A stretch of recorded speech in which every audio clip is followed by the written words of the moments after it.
Oke, halo teman-teman semua. Kita kembali lagi membahas tentang jarkom-jarkom. Oke, kita masuk ke rerouting ya. Rerouting atau dynamic route. Ya, seperti itulah. Intinya routing dinamis ya. Oke, next. Nah, apa itu rerouting? Rerouting itu, ini aku ngambil dari Wikipedia, adalah sebuah protokol routing dinamis yang digunakan dalam jaringan LAN atau dan WAN. Ya intinya dia protokol itu kayak aturan routing dinamis yang digunakan dalam jaringan-jaringan. Ya intinya kayak gitulah, intinya dia routing dinamis gitu ya, biar nggak ribet. Oke, next kita akan masuk ke contohnya ini ya. Ini ada sebuah jaringan gini, ini pakai Cisco ya. Ini udah aku subnetting pakai CDR ya. VLSM. Kenapa VLSM? Kan ini sama semua. Loh, ini ada yang beda nih pakai slash 30. Berarti kan dia termasuk VLSM. Gitu ya. Oke. Oke, gini kita jelasin dulu, ini kan ada kayak subnetting baru. Kenapa di router harus ada ininya, subnettingnya juga? Kenapa? Kan ini dia nggak termasuk ruangan gitu. Sebenarnya dia termasuk suatu jaringan ya. Kenapa begitu? Karena di sini butuh IP untuk gateway-nya. Ini ya, sini juga butuh nih untuk jalur keluarnya gitu loh. Seperti itu ya. Makanya ini butuh yang namanya IP gitu kan. Jadi biar tahu alamatnya kalau mau jalan ke sini kemana gitu ya. Makanya di sini butuh subnetting juga, yang mana kenapa pakai slash 30 ya, karena kita cuma butuh 2 host. Jadi ya pakai yang 30 yang seminimal mungkin mengurangi kemubadiran gitulah. Kemubaziran. Udah. Next lanjut ke rerouting. Intinya ini tadi dibagi pakai slash 30 karena ya kita mau pakai cuma 2 tok. Dan di sini slash 27 ya, karena 27 berapa sih? Kayak kalau nggak salah 30 ya bisa, atau sebenarnya dia mencakup 29 ya kalau pakai router gini. Kenapa? Karena nanti yang satu tuh buat gateway di sini. Jadi 29 buat PC-nya, yang ke-30 buat ini routernya. Seperti itu ya. Oke, terus apalagi? Intinya gitu ya. Dah. Kemudian kita akan, nah ini animasinya aku lupa. Oke, kita fokus ke router ini. Kan ini mau rerouting. Kita akan fokus menyetting router yang ini, ya kan? Router yang sebelah kiri. Oke. Yang paling merah ini ya. Nah, rerouting itu intinya kayak kan router ini dia nyambung sama yang jaringan network ini, terus network ini, dan juga network ini, ya kan? Otomatis yang didaftarkan, yang dimasukkan ke sini settingannya gitu intinya. Itu alamat si ini ya kan, ada animasinya nih. alamat si ini dan juga alamat si ini. Nah, ini termasuk ya, karena dia ya termasuk yang ini loh, yang nyambung kabelnya ini loh, yang kabelnya masuk set gitu. Set gitu. Intinya rerouting yang diperhatikan aja ya. Jadi yang masuk tuh mana aja nih. Itu rerouting. Dah, berarti di router ini udah disetting nih sekarang. Intinya dia udah tahu alamat si jaringan ini, alamat si jaringan ini, dan juga alamat si sini. Jadi nanti kalau kenapa harus didaftarkan ya, biar bisa ketemu gitu loh gampangannya. Yang ini bisa tahu sama si ini gitu loh. Kan kalau ini nggak didaftarkan kan dia nggak bisa nyambung lah gampangannya. Jadi dia nggak tahu si router ini gitu, nggak tahu keberadaan si router ini. Ya kurang lebih seperti itu. Makanya ini harus didaftarkan juga ke sini gitu ya, karena dia juga termasuk nyambung. Next kita fokus ke router yang satunya, yang hijau ya. Oke, Nah di sini berarti yang mana sih nih? Harusnya udah tahu dong yang mana. Kabelnya kan dia ada dua nih yang nyambung. Berarti yang ini dan juga yang ini, ya kan? Seperti itu. Nah ini kan jadi si jaringan itu sama-sama sama-sama dikenali dengan ini, sama-sama dikenali dengan ini. Jadi mereka bisa papasan di sini nanti nih. Jadi bisa saling ngirim-ngirimin data nih buat dari sini langsung ke sini set. Terus nanti kalau misal ya langsung ke ini ilustrasinya deh. Nah intinya ini si hijau yang tak lingkaran hijau didasarkan ke sini, yang tak lingkaran merah didasarkan ke sini, gitu ya.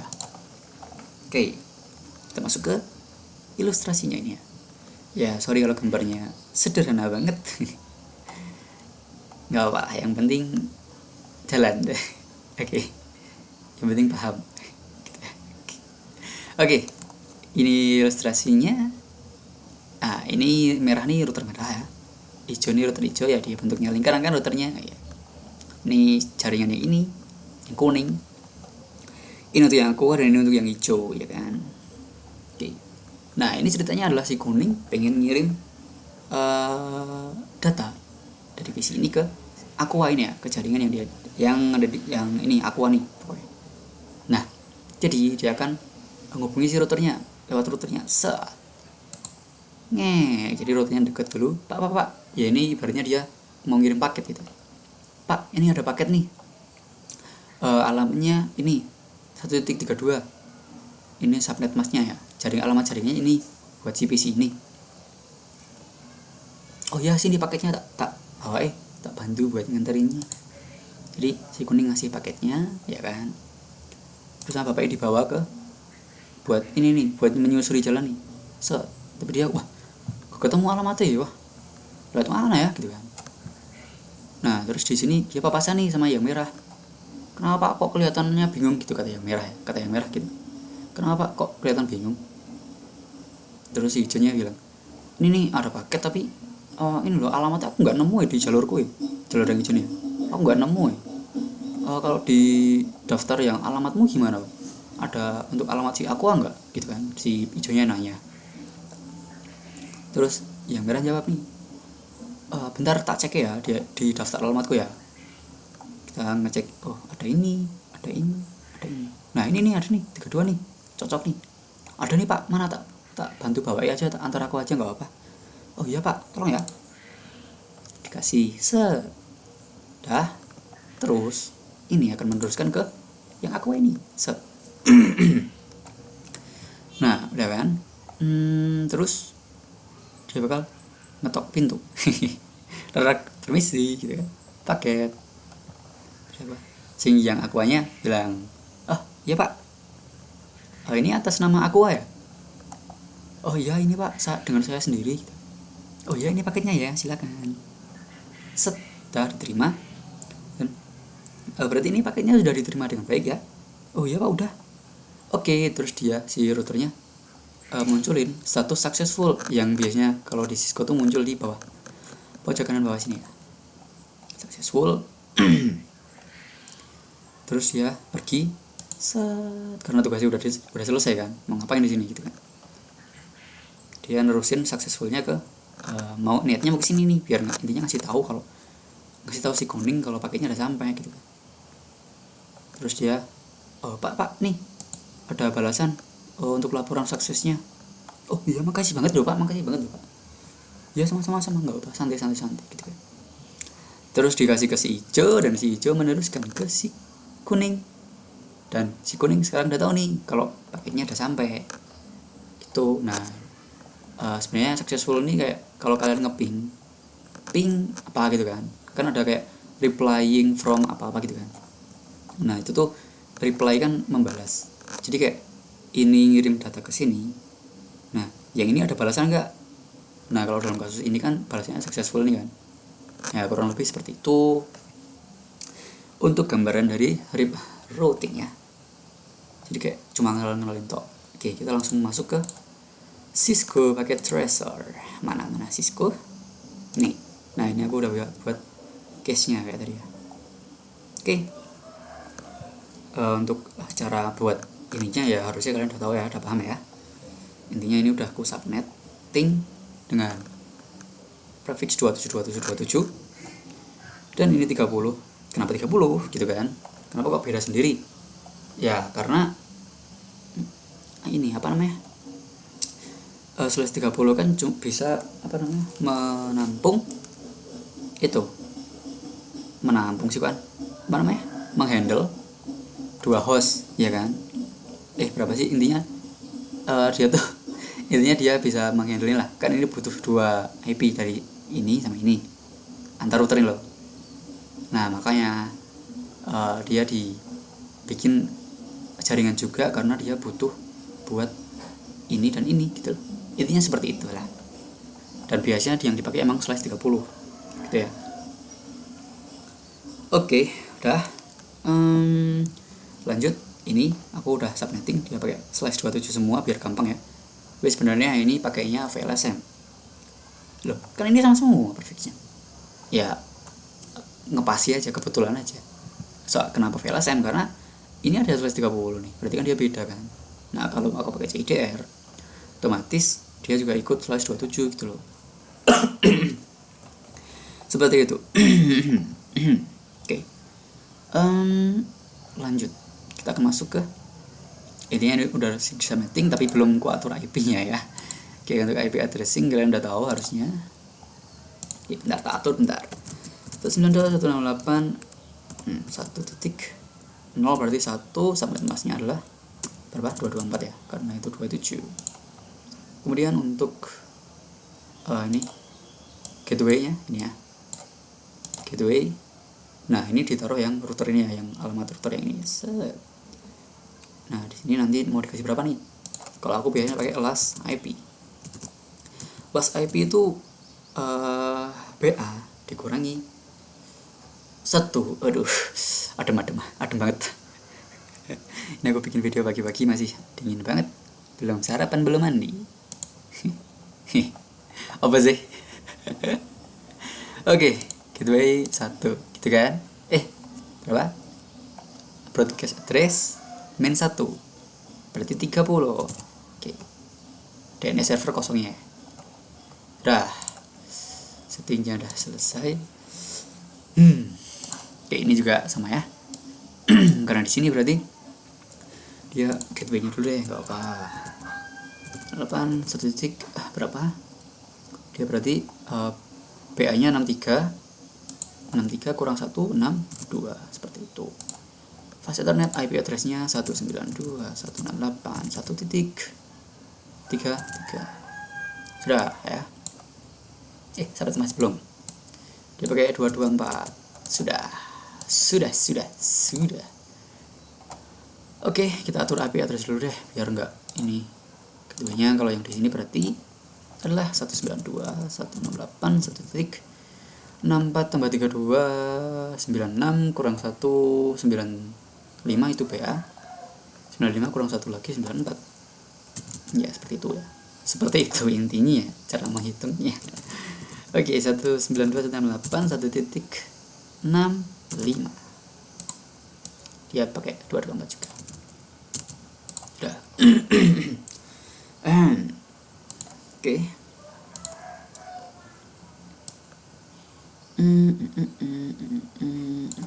Ini jangan CLI dulu. Kita masuk ke ini dulu ya. Kan dia FA60 ini, perhatikan nih. Yang perlu diperhatikan kalau pas nyeting tuh ini ya.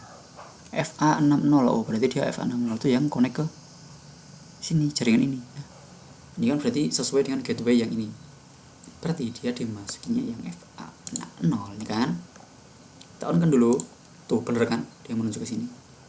Kita on kan, terus kita kasih IP address. Berapa tadi? Yang gateway tadi 92.168.1.30 ya, di jaringan yang ini, di hijau. Udah, subnet masknya dia pakai sesuai 224. Sudah.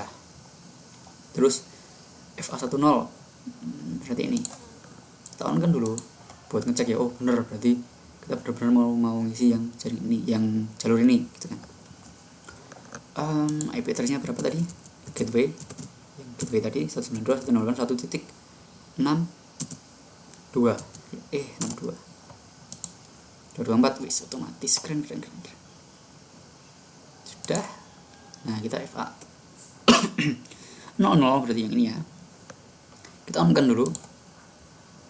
Loh, kok nggak berubah, Mas? Kok tetap merah ini? Ya karena sini juga merah gitu kan. Nanti dia berubah pas ini udah diaktifin gitu. Nanti sabar. Intinya ini tulisannya kan jelas FA 00 nih. Jadi ya wis. Kita jelas-jelas mau ngatur yang itu gitu. 192, 168, 1 titik. Nah, ini kita ambil dari jaringan yang ini ya. Yang 96 ini, network 96. Berarti 96 adalah networknya. Berarti dia mulai dari 97. Net masnya adalah prefix 30 berapa sih? Aku lupa ya. Saya connect tethering dulu. Ada wifi di sini, Pak. Bentar aku buka tabel prefix. Aku lupa ya. Kalau nggak salah 252, enggak. Berapa sih? 252, enggak salah. Kita buka tabel prefix sebentar ya. Nah, ini kalian kalau misal lupa bisa langsung search di Google tabel prefix gitu ya. Bisa langsung muncul. 30. Tuh, bener kan 252. Ya ini aku sebenarnya ingat. Coba memastikan aja biar nggak error nanti kan. Oke, intinya 252 ya. Sudah. Berarti di router ini IP address-nya udah selesai. Pengalamannya udah selesai, udah punya alamat semua. Sekarang kita masuk ke router ini. Masuk ke config. Kita cek FA00 dulu ya, biar hijau ya karena merah. Ya karena ini merah kan biar berubah jadi hijau. Klik tuh, udah hijau semua kan.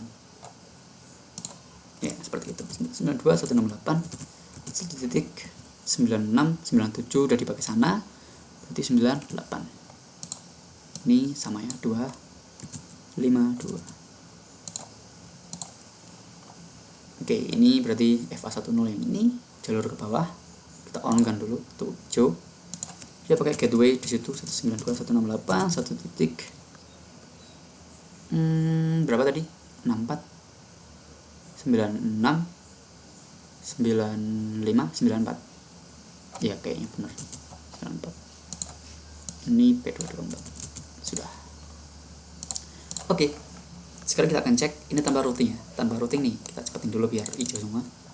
Tanpa routing apakah bisa ngirim data? Waduh, fail. Kalau dari sini ke sini in progress, masih fail. Sini ke sini. Tuh, sukses ya.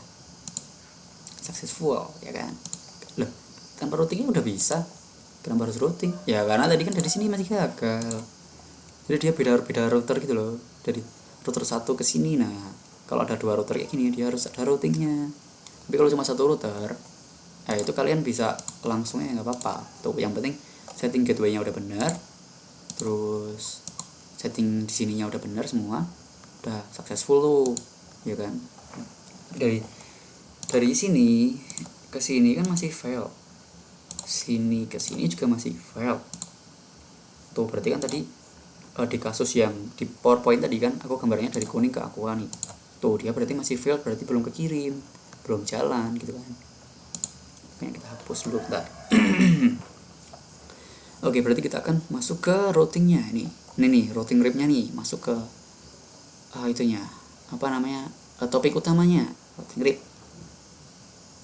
Oke, kita masuk ke router ini dulu ya. Kita setting router ini dulu. Nah, ini ada physical config CLI attributes. Kita masuk ke CLI ya. Kenapa nggak config?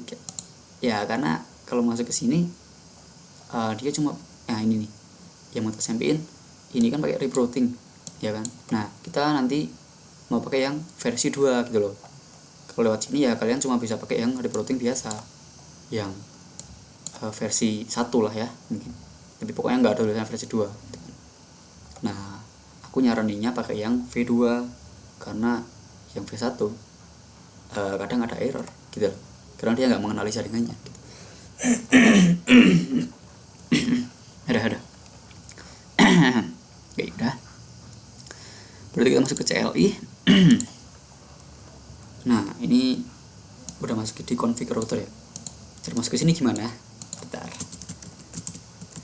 X itu artinya exit ya. X. Nah, biasanya kalian kalau buka langsung dari router terus ke CLI biasanya kayak gini, press return to get start gitu kan.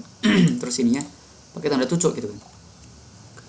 Nah terus kalian ketik n kayak gini bisa tuh, dia langsung jadi tanda pagar ya kan.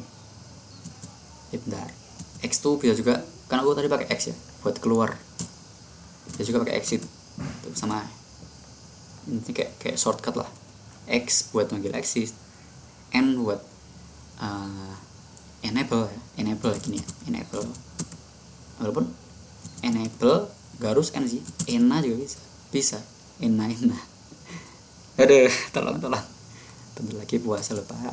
Ini aku bikin videonya sebelum puasa ya, jadi sebelum puasa, jadi santuy aku puasa kok. Oke, gimana sih masuk ke enable, terus nah ini masuk ke configure terminal, atau kalian juga bisa untuk shortcutnya, kalian bisa untuk shortcut dari configure terminal kalian bisa conf t. Dah itu bisa ya. Oh iya sorry, ini mungkin kekecilan ya, aku nggak tahu cara ngedeinnya. Ya kalian bisa pakai apa namanya yang 1080p ya. Nggak apa-apa, baru sedikit kota ya, nggak apa-apa lah, cuma bagian CLI toh ya kan. Intinya conf t, udah sampai conf t, configure terminal. Kemudian kita akan masuk ke configure terminal, itu intinya yang masuk ke yang config nya. Kita masuk ke RIP-nya, berarti kita masuk ke router RIP seperti itu, boom, sudah. Nah kan sampai config router gitu kan. Ini masih pakai yang version 1. Ingat di sini, ingat ini RIP routing ya, masih RIP routing tok. Ya ini tulisan kayak gini ini muncul karena tadi aku ngeklik yang ini yang RIP ya, jadi dia configured by from console by console, dari konsol ini gitu ya, dari GUI-nya. Oke. Masih sampai situ, udah masuk di router RIP. Kita ubah versionnya menjadi 2. Dah. Tuh jadi version 2. Dan juga kita ke sini, kita ke RIP. Tuh, ada tulisannya V2. Nah, kalau udah ada tulisan kayak gini, kalian bisa langsung ngatur networknya. Sebenarnya bisa dari RIP sini, dari network ini bisa, cuma aku lebih nyaranin lewat CLI, lebih mantap sih menurutku gitu. Nah seperti yang di PPT tadi, kita pastikan version 2 ya. Udah seperti di PPT tadi yang didaftarkan di sini kan, yang tak lingkaran itu yang nyambung ini kan, kabel-kabel yang nyambung. Jadi yang ini dan ini ya sudah, kita tinggal tambahkan saja. Caranya adalah network, terus kita tulis 192.168.1.0. nih kayak ini ya, 0, enter. Terus udah selesai. Yang ini udah kedaftar di sini. Terus kalau mau cepat, kalian nggak perlu ngetik network lagi gitu ya, kalian bisa langsung tanda arah atas, kayak CMD loh, arah atas, terus tinggal diganti 0-nya diganti jadi 32. Dah. Ganti lagi, atas lagi, ganti pakai 96. Sudah. Sekarang ini 3 jaringan ini udah terdaftar di sini. Dan terus ngapain? Ya sudah di router udah selesai. Gampang itu loh router itu. Nah terus di sini juga sama ya, sama. Kita masuk ke CLI lagi. Kita biar nggak bingung, kita exit. Dah. N conf t, ini urutan yang urutan nggak banyak ngomong cincongnya, ini benar-benar urutan langsung tanpa nyoba-nyoba. Ininya N, terus conf t, terus router RIP, terus version 2, terus network 192.168 1 titik berapa nih yang kehubungan, berarti 64 sama 96. 64. Atau kita coba, kan tadi kan aku masukinnya dari yang 0 dulu, dari yang terkecil ya. Coba kita masukin dari yang 96 dulu. Apakah tetap bisa walaupun nggak urut gitu kan? 96 terus sama 64. Sudah beres. sudah beres. Mencoba. Bismillahirrahmanirrahim. Fail. Oke. Langsung successful. Nah, kenapa kok fail? Jadi gini. Seperti di ilustrasi tadi. Ketika pertama kali mengirim, dia target ke sini kan. Saat mengirim, otomatis dia mentok di sini. Kayak, loh, wah nggak ada nih. Wah, kamu ngawur alamatnya, nggak ada aku nggak punya alamat buat ngantar ke sini gitu kan. Terus dia kembalikan ke sini, fail, gagal. Dari routernya kembali ke sini. Gagal nih mas, nggak ada alamat kayak gitu. Aku cuma taunya 96964. Kamu ngirim ke 32 ya nggak, aku nggak kenal gitu loh. Nah, itu yang pas pertama kali ya, makanya fail. Terus yang kedua kali, wah coba diulang lagi pak, ditelusuri lagi itunya, jalannya bener-bener ada yang bisa, ada alamat yang kesana nggak, itu alamatnya beneran loh, ada loh gitu kan. Si ini meyakinkan, oh yowes. Terus ini ngirim lagi kan, akhirnya dia nyoba ngirim lagi, barusan kedua ngirim dikasih ke ini dikasih ke ini, dan wah lewat mana ya, aku nggak tahu. Di sini pas sampai di 96 dia ketemu nih sama yang ini. Kenapa toh pak kok gelisah, kenapa sini gitu kan. Oh ini nih ada yang pengen ngirim ke alamat di kedua tapi aku nggak tahu. Oh sebentar, dia bakal ngecek yang udah didaftarin tadi ya, yang di network apa tadi. Dia ngecek. Oh ada nih, aku 32 ada kok pak, ini beneran ada alamatnya itu tuh. Oh iya po, yes aku minta tolong ya. Ya terus nanti diantar dan dibalikin successful gitu kan. Dan akhirnya dia sekarang udah tahu kalau ada alamat ini, jadi langsung successful seperti itu. Kalau misalnya ini kesini, tuh dia juga udah tahu. Kenapa? Karena bapak ini sama bapak ini udah kenal gitu loh. Karena yang pertama tadi ya, jadi si ini sama ini jadi kenal gitu. Jadi dia udah kenal, jadi bisa saling bertukar gitu. Jadi udah kenal, otomatis kalau ini mau ke alamat yang baru, pak tolong dong dicekin ada alamat si hijau nggak, si nol nggak. Oh ada nih pak, mana gitu. Kalau dari ini ke sini, tuh langsung sukses juga. Kenapa? Ya karena routernya udah kenal gitu loh. Kalau ada router baru lagi ya nanti kemungkinan sih masih fail ya, masih ada failnya. Tapi dicoba 2 kali harusnya udah successful. Nah ini berarti untuk config pengaturan router itu udah seperti itu ya. Kan bisa juga ngirim ke routernya. Misal mau ngasih tips ke bapaknya ini gitu kan. Apa sih? Ya gitulah intinya. Oke. Sudah. Nah, ini yang mungkin kalian sering lupa ya. Kalian pas habis nyeting router, sorry. Jangan lupa untuk save. Ini sangat penting, save ya. Kalian klik routernya. Kalian ke config terus save. Ini sangat penting. Kenapa? Ya karena kalau nggak di save gini, kalian nanti bakal hilang. Pas kalian buka lagi config-nya, yang config ini, nah network address ini, nah ini kenapa 0? Aku nggak tahu juga sih, ini emang kayak gini. Pokoknya DCLI tadi kan emang udah didaftarin semua, jadi ya wes nggak apa-apa, nggak masalah. Intinya kayak gitu. Makanya aku lebih nyaranin pakai CLI. Kenapa? Karena di pakai GUI ini ya banyak kayak gitu, bug kayak gitu. Aku nggak tahu ini bug atau apa, tapi intinya kayak nggak sesuai kan, kita nginputin berapa, nanti yang muncul sini berapa gitu kan. Makanya aku pakai CLI, carain pakai CLI gitu.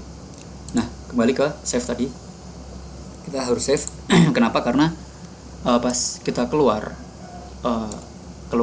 misal kita save filenya, terus kita keluar, terus kita buka lagi, biasanya kalau nggak di save itu settingan CLI nya itu hilang gitu ya.